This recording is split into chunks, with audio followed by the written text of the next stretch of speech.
Okay, this is Christophe Clugston. This is a language learning video.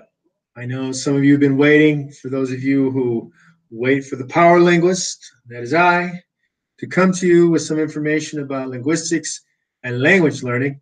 And this is, as always, sponsored by language-busters.com, the home of the volume method. If you don't have it, check it out. Nothing but rave reviews. It's hard, it's difficult, you got to put out effort, but it always produces results. And soon to come, something new from me. It's in editing right now, so that'll be coming out. But anyway, this is a language learning talk I'm going to give you, and that is the 3 fails that the language gurus on YouTube try to pass off to you. Okay, so we're going to go through 3. There's more than 3, believe me. There's a lot more than 3. These guys don't know what they're talking about. So number 1, which is, this is not really an order of what's the worst, but just number 1 here is the problem of acquisition versus learning. They don't really know the difference between acquisition and learning. So let me give you what acquisition and learning is. Acquisition is what you do without any help from anyone else other than your language community where you are born. The language you speak is out of your control. You don't decide. So we have free choice. You don't. You don't. And I'm not going to get into that, but there's a book Sam Harris wrote about all of that, but you don't have free choice. The language you speak, your maternal language, is the one where you were born, and the majority of the people, your parents, speak to you, and then your peer group. That's acquisition, and you don't need anything special. You will do that on your own. What you learn how to do is reading and writing. You do not suddenly get that skill biologically. That has to be taught to you. You go to school for that. Generally around, depends, but 6 years old, you start reading and writing and learning some of the rules for what is prescribed as standard in your language. That's when you go to school, 1st and 2nd grade, and on up, of course. But 1st and 2nd grade, they're making big strides to try to get you to learn how to use the language you already speak. You already speak the language. You really can speak by that time. By 6 or 7, you have a big vocabulary, and you can use the language to communicate things. Okay, now this is the difference between acquisition and learning. What they don't know how to do, the gurus, is to tell you how to acquire a language. They only know how to tell you how to study a language. There's 2 big differences there. And that's coming out in my newest work, which will be out probably within a month, I would say, probably within a month. It's in editing right now. So anyway, acquisition and learning are 2 different things, and they confuse them, especially Kaufman, who doesn't know his head from his ass, okay? He's not the only one, but they don't know how to learn. I've said this many times, and none of them have dared challenge me to learn an unscripted language. That's a language with no way to write and no way to read, because they don't know how to learn those languages. Field linguists do, okay? And they obviously know how you acquire a language as opposed to learning a language and studying a language as you go to school, okay? So anyway, a lot more to delve into that, but I got to move on, okay? Because this is not going to be a really long video. This is going to be me giving out some information on the 3 big errors that the language gurus on YouTube try to sell you. They're trying to sell you, okay? So, and I'm giving you the answers of what to do.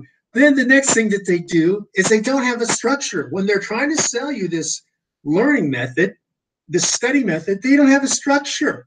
Kaufman, again, with his head straight up his ass, like he normally does, I don't believe in having graded readers because you don't know anything about education. You're not qualified, nor will any place let you teach in a public school system, nor will they allow Moses, because they don't have the qualifications. And yes, you dumbasses, qualifications matter. You're going to ride in a plane with a guy who doesn't have pilot credentials? Oh, that's different. That's fucking different. No, it's not fucking different. It's that you don't have qualifications and you're trying to lower the standard, because if you have to compete with people with qualifications, you lose. And guess what? You lose. Okay, so let's say more about this. They don't have structure. They don't know how to sequentially structure things that you could constantly go up. What do you think you do in your first language? Do you think you go in and start reading Shakespeare?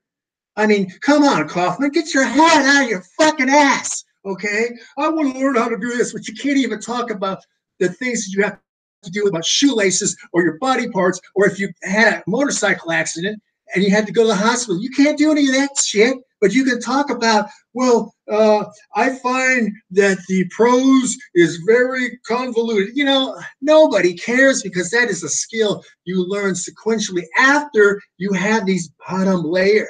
And if you don't like it, remember that I am too legit to quit in this, all right? So they don't have a structure.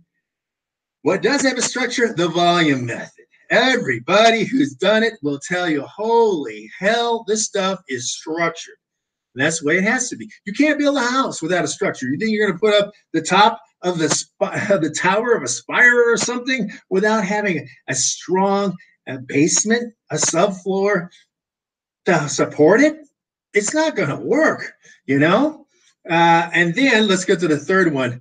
They have a problem with, let me see, I want to, which one do I have? A list here, and I want to use, oh, the big thing is they want to be self-learners all the time.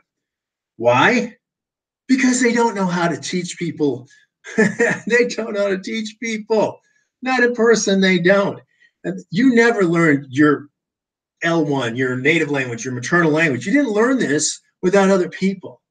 You did not learn it without other people. The reason you speak this language is because you wanted to give information to others, and you wanted them to give you information. And when you're a child, you're infantile, you have desires. Water, I have to go to the bathroom.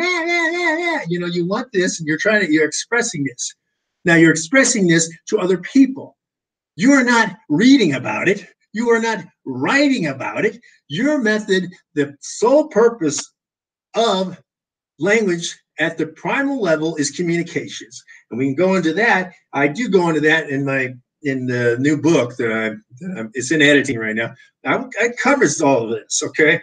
But the thing is, nobody learned a language on their own. You don't sit in a room and come up with a language on your own. You can look at the studies done on feral children. And if you don't get some sort of semblance of grammar and syntax by the age of about 4, you'll never learn another language fluently. The same problem with deaf children. If they're not diagnosed and recognized early, and they don't get into a deaf community school that's fluent with people who are fluent using it, they will never, ever be able to use sign language, which there's lots of different sign languages. It's not just the US ASL. For those of you, oh, I know sign language. You know one sign language, okay? Anyway, they will never learn it fluently. So things have to be done at a certain age. It's just, that's the way it is. You're evolutionarily wired to learn what is important in your environment at a certain time, because normally you don't travel thousands of miles to a different environment. We are still working with a Stone Age brain. We're not, in that case, you couldn't move out of your immediate environment 1,000 miles to a different, you didn't move from the desert to the Arctic, you know. That took a long time. That evolved. So the whole culture evolved, the languages morphed and changed. But anyway, so that's 3 of the many, many, many errors that the language gurus do. And I've already given you the answers to this. So anyway, I want to remind you to check back, because something's coming out soon. It's going to be very powerful. And if you don't have the volume method, you got to do it. You got to do it. Every review has been positive. And so language-busters.com is the website. More information going up there. But the thing is, stick with me on YouTube. Subscribe, like, share. Only people with real names and real photos can post on my language videos. I'm tired of you trolls. I don't care. And if you don't have credentials, I don't care about your opinion. You got to cite empirical evidence. Cite where I'm wrong. Don't say, well, I like Kaufman. He's inspiring me. Oh, he's inspiring me. Moses inspires me. I feel so angry. I'm so offended. I don't give a shit. Neither one of them know what they're doing. Look at him. Moses still 10 years afterwards can't speak French worth a shit. You know what I'm saying? He has not lived in any other speech community. He lives in Ohio. He has personality problems. This is his therapy. I must go out and secretly record people without telling them that and get strokes by, oh, you're so impressive. You've managed to memorize a little script that you say to everybody. Who cares? Kaufman, well, I don't believe in this. I don't believe. Yeah, because you're not an authority. You have not published a thing in the language learning fields. I don't agree with linguists because you're not a linguist, and no one will let you ever be a linguist. All right?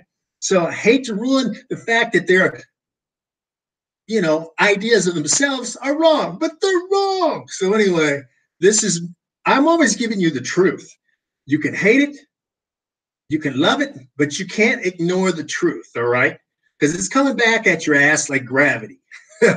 Anyway, so this is the Power Linguist, too legit to quit, baby. And I bet you love this one, didn't you?